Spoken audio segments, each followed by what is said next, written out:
खाद्यजत्रा मराठी चॅनलमध्ये मी आज घेऊन आली आहे काकडीचे खमंग असे पराठे। अतिशय पौष्टिक आणि करायला सोपे, मुलांच्या टिफिनसाठी खूप सोपे असे हे काकडीचे पराठे आहेत। तर चला सुरुवात करूया काकडीचे पराठे करायला। इथे दोन मी मीडियम साईजचे काकडी घेतली आहे।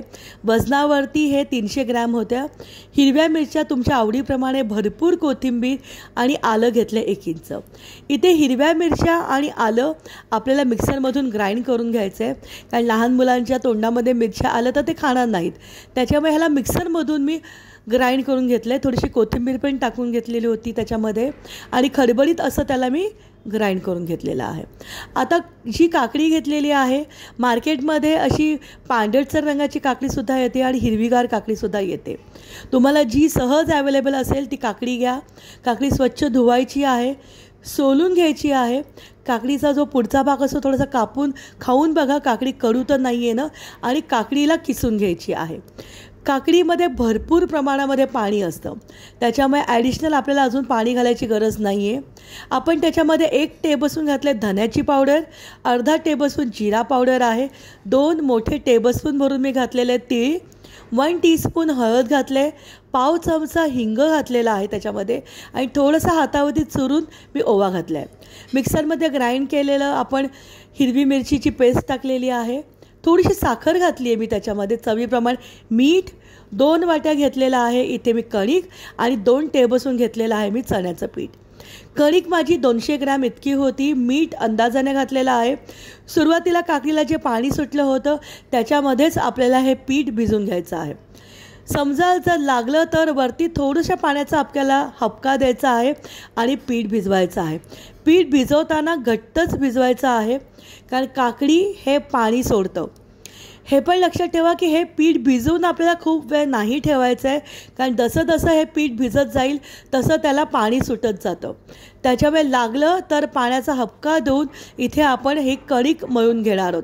अप्रतिम चवीचे असे हे काकडीचे पराठे तयार होतात। नक्की करून बघा, खूप सोपी रेसिपी आहे आणि टिफिनला द्यायला अतिशय सोपी अशी ही रेसिपी आहे।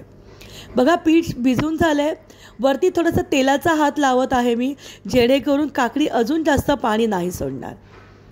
पिठामध्ये भिजवताना प्रिकॉशन घ्या, लागेल तेवढंच पाणी ॲड करा, कारण जेव्हा आपण हे पीठ भिजवून ठेवू आणि पराठे करायला घेऊ तेव्हा हे पीठ पातळ होण्याची शक्यता असते। त्याच्यामुळे सुरुवातीला पीठ हे घट्टच भिजवून घ्या। माझ्या या रेसिपीपासून 8 मीडियम साईजचे पराठे तयार झाले होते। लहान मोठ्या साईजमध्ये तुम्हाला जसे आवडेल तसे गोळे करून घ्या, खूप जास्त मोठे नका करू, कारण जसं मी आत्ता सांगितलं लाटता लाटता हे पीठ पातळ होण्याची शक्यता असते। त्याच्या मीडियम साईजचे मी गोळे करून घेतलेत। सुकं कणिक लावायचं आहे आणि जसं तुम्ही रेग्युलर चपाती लाटतात, पराठे करतात तसं ह्याला लाटून घ्यायचं आहे। हे सगळं करत असताना बाजूला तवासुद्धा मी तापत ठेवला होता। खूप पातळ चपाती लाटून नका घेऊ, पराठे नका करू, नाहीतर ते फाटण्याची शक्यता आहे। काकडी लाटत असताना पाणी सोडते, पण अप्रतिम असे हे पराठे होतात। आणि तवा गरम करायला ठेवला होता, त्याच्यावरती दोन्ही बाजूनी मस्त खरपूस आपल्याला ह्याला भाजून घ्यायचं आहे। तुम्ही तूप, तेल काहीही लावू शकतात। या रेसिपीमध्ये मी हिरवी मिरची घातलेली आहे, पण जर तुम्हाला हिरवी मिरची नसेल आवडत तर तुम्ही यामध्ये लाल तिखट घातलं तरीसुद्धा चालेल। जिथे मी आलं घातलं आहे, आल्याबरोबर तुम्हाला लसूण आवडत असेल तर तुम्ही लसूणसुद्धा घालू शकतात।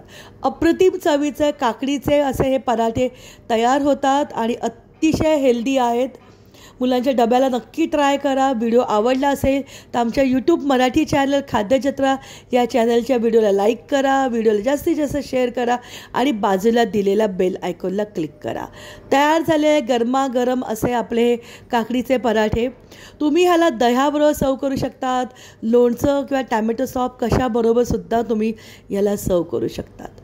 गरमागरम खाल्ले तरीसुद्धा हे पराठे खूपच जास्त खमंग लागतात, आणि समजा थंड जरी झाले तरीसुद्धा हे खायला अप्रतिम चवीचे असे आपले हे काकडीचे पराठे तयार होतात। व्हिडिओ आवडला असेल तर कमेंट बॉक्समध्ये कमेंट करून नक्की सांगा की तुम्हाला आजचा हा व्हिडिओ कसा वाटला आहे।